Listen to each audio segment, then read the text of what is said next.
Vadodara bridge દુર્ઘટનાના મૃતકોના નામ હવે સામે આવ્યા છે। પઢિયાર પરિવારના 3 લોકોના મોત થયા છે, તો પરમાર પરિવારના એક વ્યક્તિનું મોત, પરિવારના વેદિકા, નૈતિક અને રમેશભાઈનું મોત થયું છે। હસમુખભાઈ પરમારે પણ પોતાનો જીવ ગુમાવ્યો છે, તો વખતસિંહ જાદવ, પ્રવીણભાઈ જાદવનું મૃત્યુ થયું છે।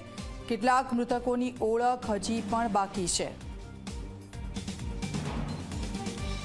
તો આપ જુઓ, જે દુર્ઘટના વહેલી સવારે બની અને તેમાં જે લોકોના મૃત્યુ થયા છે તેમના હવે નામો સામે આવ્યા છે। હસમુખભાઈ પરમારે જીવ ગુમાવ્યો છે, તો વખતસિંહ જાદવનું પણ મૃત્યુ થયું છે, પ્રવીણભાઈ જાદવનું પણ મૃત્યુ થયું છે। તેમાં વડોદરા બ્રિજ દુર્ઘટનાના મૃતકોના નામો સામે આવ્યા છે।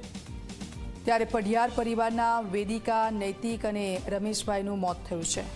પોતાના પરિવારજનોને ગુમાવનાર લોકો આક્રંદ કરી રહ્યા છે।